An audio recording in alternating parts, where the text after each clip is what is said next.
अस्सलाम वालेकुम नाज़रीन, मैं हूं आपका मेज़बान उमर अकरम और आप देख रहे हैं पंजाब बार कौंसिल का ऑफिशियल यूट्यूब चैनल। नाज़रीन, आज जो शख्सियत हमारे साथ मौजूद हैं, आज जो मेहमान हमारे साथ मौजूद हैं, वो किसी तारुफ के मोहताज नहीं, आपका किरदार ही आपकी असल पहचान है। आप जनाब सदर लाहौर बार एसोसिएशन जनाब जी खान तारिक साहब। सर, सबसे पहला मेरा सवाल ये है कि लोग आपके बारे में जानना चाहते हैं, आपका बेसिकली आपने अपनी अर्ली एजुकेशन कहाँ से स्टार्ट की और आपका होम टाउन क्या है, आप बेसिकली हैं कहाँ से? बिस्मिल्लाहिर्रहमानिर्रहीम। उमर, आपका बहुत शुक्रिया। मेरा नाम जी खान तारिक है और मैं लाहौर में गुज़िश्ता 28 साल से वकालत कर रहा हूँ। एडवोकेट सुप्रीम कोर्ट हूँ और इस वक्त बतौर सदर लाहौर बार एसोसिएशन में अपनी बरादरी के हवाले से खिदमत सर अंजाम दे रहा हूँ। मेरा ताल्लुक़ बेसिकली भी लाहौर से है, मैं लाहौर में ही पैदा हुआ हूँ और मेरी बेसिक एजुकेशन लाहौर से, और इसके बाद मैंने कायदे-ए-आज़म लॉ कॉलेज से लॉ की डिग्री ली है और 93 से मैं वकालत से मुंसलिक हूँ और 2005 में मैं बार का अल्हम्दुलिल्लाह सेक्रेटरी मुंतखब हुआ था और अब 2020 में अल्लाह पाक ने मुझे इस इज़्ज़त से नवाजा। मैंने अपने प्रोफेशन का बाज़ाब्ता आगाज़ इस वक्त मुल्क के मारूफ तरीन सीनियर एडवोकेट सुप्रीम कोर्ट इम्तियाज़ रशीद सिद्दीकी साहब के साथ किया।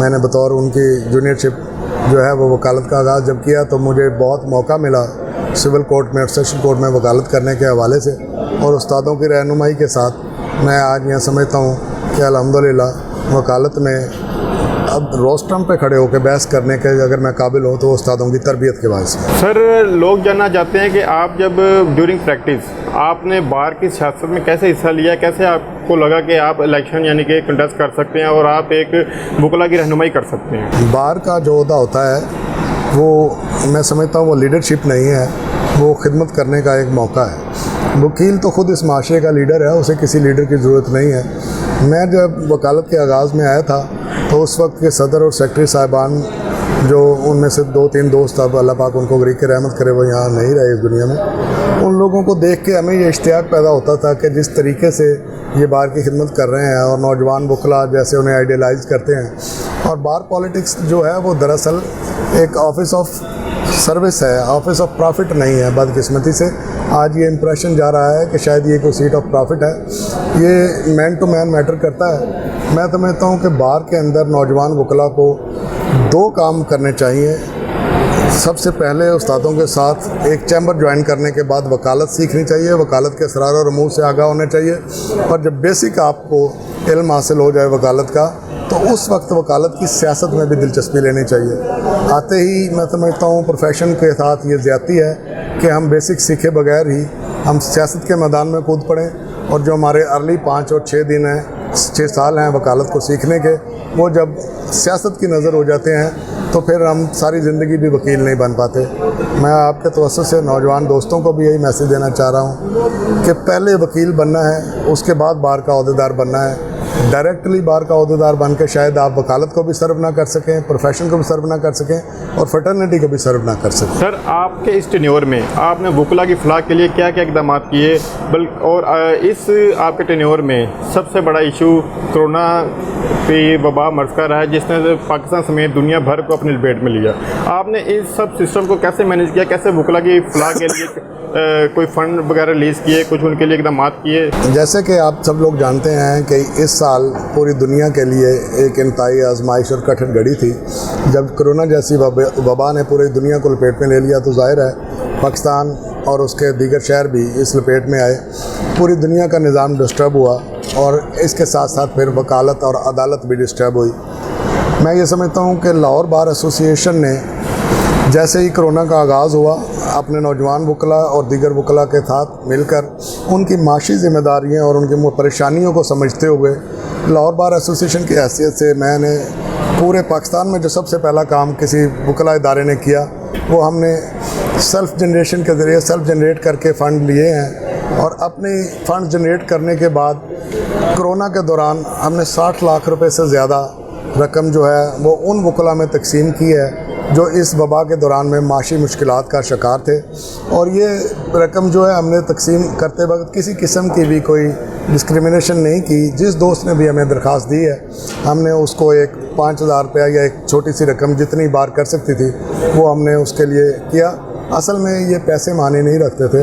असल में वो इनिशिएटिव मैटर रखता था कि आप अपनी फ्रेटर्निटी के लिए किस हद तक सिंसियर हैं और किस हद तक आपको उनके मसाइल का इदराक है और आप उनके मसाइल को हल करने के लिए कितने डेडिकेटेड और कमिटेड हैं। मैं समझता हूँ कि इसके अलावा आप देखिए कि मेरी अगर आप पहले दिन की स्पीचेस निकाल के देखें तो अल्हम्दुलिल्लाह जितने वादे किए थे उसमें से मोस्टली हमने, आज हम अक्टूबर के एंड में बैठे हुए हैं, वो पूरे किए हैं। जिसमें सबसे बड़ा वादा जो था, और लाहौर बार की तारीख में ऐसा नहीं हुआ कि जब किसी वकील का एक जगह चैम्बर बन जाए तो को उसकी एक दीवार भी गिरा सके। हमने 200 से ज़ायद चैम्बर जो वकला पार्किंग के अंदर इंक्रोचमेंट्स बन गई थी, लाहौर बार एसोसिएशन के ज़रिए और उन वकला की मोहब्बत के साथ और उन वकला की मिन्नत करते हुए हमने वो चैम्बर वहाँ से डिमोलिश किए और लाहौर की सबसे बड़ी अंडरग्राउंड पार्किंग जो कि तकरीबन 800 गाड़ियों की पार्किंग न्यू जुडिशल कॉम्प्लेक्स में थी, वो वागुज़ार कराई और फिर उसको नए सिरे से असरनो बहाल किया। सर, एज अ प्रेसिडेंट आपने क्या कुछ खोया, क्या कुछ पाया? क्योंकि जब कोई कैंडिडेट इक़्तिदार में आता है तो बहुत से लोगों की, उसके चाहने वालों की उससे उम्मीदें वाबस्ता हो जाती हैं, लेकिन इंसान किसी की उम्मीद पर पूरा उतर भी सकता है, किसी पर नहीं भी उतर सकता। लेकिन क्या आपने अपने इस टेन्योर के दौरान कितने लोग आपकी अक्सरियत बढ़ी है या कम हुई है? आपका सवाल बहुत अच्छा है, इसलिए कि मैं ये बात करना चाह रहा था। देखिए, जब हम इलेक्शन के आगाज़ में होते हैं तो हमारे साथ कुछ नौजवान आइडियालॉजी की बुनियाद पर, कुछ नौजवान दीगर किसी मसाइल की बुनियाद पर हमें हेल्प आउट करते हैं और कुछ ऐसे भी दोस्त होते हैं जिनकी ये तवक्कुआत होती हैं कि शायद ये जब ओहदे पे आ जाएगा तो ये किसी किस्म का हमें इनडायरेक्ट कोई अनड्यू बेनिफिट दिलवाएगा। मैंने एक काम ज़रूर किया है कि मैंने जजेस को ये बात बावर कराई है कि आप वकील का एहतराम करें, केसेस का फ़ैसला मेरिट पे करें। बार की कोई मुदाखलत नहीं है आपके फ़ैसलों में, लेकिन बार कंप्रोमाइज़ नहीं करेगी डिग्निटी ऑफ प्रोफेशन पे या डिग्निटी ऑफ लॉयर्स पे। इस हवाले से कुछ दोस्तों की तवक्कुआत पर शायद मैं पूरा नहीं उतरा, क्योंकि मैं जिस बात को मेरिट के ख़िलाफ़ समझता हूँ, जिस बात को हक़ नहीं समझता, मैं उसकी सिफारिश नहीं करता। पूरे साल में कुछ दोस्त इसलिए नाराज़ शायद हो गए हों कि मैं उनके साथ उस काम के लिए नहीं गया जिसमें मुझे ये यकीन हो गया कि ये मामला हक़ के मुतरादिफ है और ये मामला सच्चाई पर मबनी नहीं है। आज जब आप मुंतखब हो जाते हैं तो फिर अल्लाह पाक आपका इम्तहान भी लेता है और उस हर मामले का आप अल्लाह को जवाब दें हैं। लिहाजा मैं समझता हूँ कि जो इस बात की मुझे ये आगाज़ में ये समझ आ रही है कि ये मामला किसी के साथ ज़्यादती की तरफ जा रहा है, तो शायद मैंने जब उसका साथ नहीं दिया तो वो मुझसे नाराज़ हुआ होगा।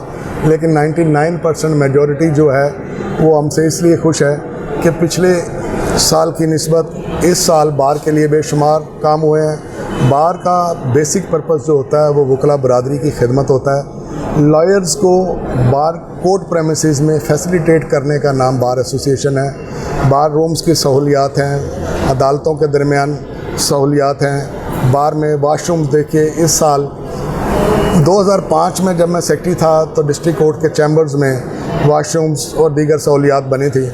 उसके बाद अब 2020 में फिर मैंने ही ये सारा इनिशिएटिव लिया और वहाँ पर मेरी कैबिनेट रही और हमने वहाँ पर नए वाशरूम बनाए। ईवान अदल के अंदर हमने तकरीबन 60 लाख रुपए से ज़्यादा के वाशरूम्स बनाए हैं।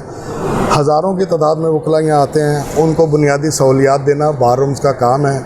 वाशरूम के साथ साथ हमने बार रूम्स के तमाम फर्नीचर को असर नो बेहतर किया है और बार के ख़ास तौर पर जिस इमेज को जो PIC से मैं समझता हूँ ओवरऑल सोसाइटी में हमारा इमेज किसी हद तक मुतासर हुआ था, उस इमेज को रिस्टोर करने के लिए ये बहुत ज़रूरी था कि पूरा साल बार से कोई वायलेंस का मैसेज ना जाए, जिसमें हम अल्हम्दुलिल्लाह कामयाब हैं।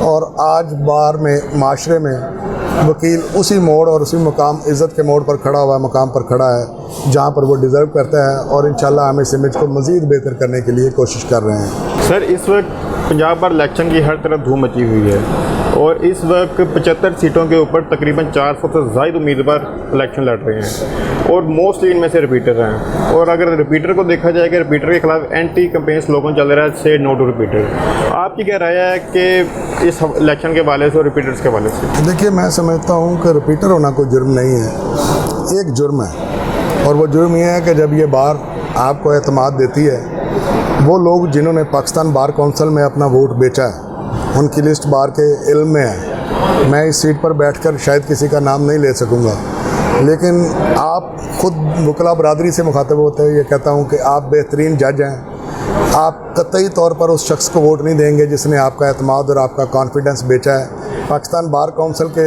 1 करोड़ के बदले अपने वकला बरादरी के कॉन्फिडेंस को बेचने वालों को मैं नहीं समझता कि आपको वोट देना चाहिए। मैं उनका नाम नहीं लूँगा, सब दोस्तों को पता है। अदरवाइज़ रिपीटर होना कोई गलत बात नहीं है।